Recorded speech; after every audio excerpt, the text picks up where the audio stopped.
Hi friends, అందరికీ నమస్తే. Welcome to Gavaras kitchen.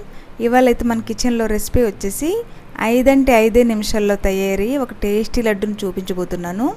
మీరు కూడా ఒకసారి ట్రై చేయండి. నచ్చితే ఈ వీడియోకి ఒక లైక్ ఇచ్చి నా ఛానల్ని సబ్స్క్రైబ్ చేసుకోవడం మాత్రం అస్సలు మర్చిపోవద్దు. ఇక రెసిపీలోకి అయితే వెళ్ళిపోదాం.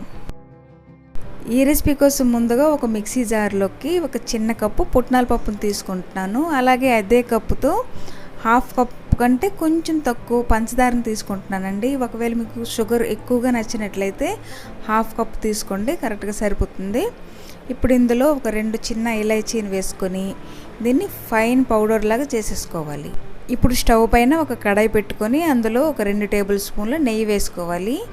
ఈ నెయ్యి కొంచెం కరిగిన తర్వాత ఇందులో మనం ముందుగా ప్రిపేర్ చేసుకున్నాం కదా పౌడర్, ఆ పౌడర్ని వేసేసుకోవాలి. ఈ పిండిని వేసేసుకున్న తర్వాత మంటని కేవలం లో ఫ్లేమ్లో పెట్టి మాత్రమే ఈ 2 బాగా కలిసేంత వరకు కంటిన్యూస్గా కలుపుతూనే ఉండాలి. మంటని ఏమాత్రం పెంచినా లేకపోతే కంటిన్యూస్గా కలపడం ఆపేసినా పుట్నాల పప్పు అనేది వేగంగా మాడిపోతుందండి. లడ్డు టేస్ట్ అనేది అంత బాగా రాదనమాట. ఇప్పుడు చూడండి, ఈ విధంగా కలిపేసుకున్నాక స్టవ్ ఆఫ్ చేసేసి దీన్ని మనం పక్కకు దించేసుకుందాం. ఇప్పుడు ఈ మిశ్రమం చాలా వేడిగా ఉంటుందండి. మనం చేతితో పట్టుకోగలిగేంత వరకు కొద్దిగా ఇలా కలుపుకొని కొంచెం వేడి తగ్గాక లడ్డు కడుతుందో లేదని ఒకసారి చూసుకోవాలి.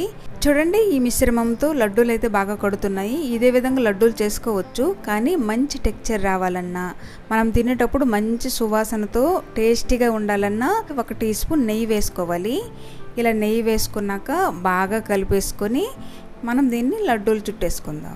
ఈ మిశ్రమం కొంచెం వేడిగా ఉన్నప్పుడే మనం లడ్డూలు చుట్టేసుకోవాలండి.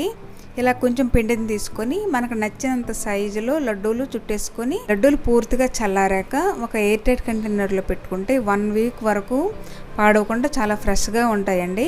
ఈ లడ్డూలు చాలా తక్కువ క్వాంటిటీలోనే చూపించానండి. మీరు కూడా ఒకసారి ట్రై చేసి మీకు ఎలా వచ్చిందన్నది కామెంట్ సెక్షన్లో కామెంట్ చేయండి.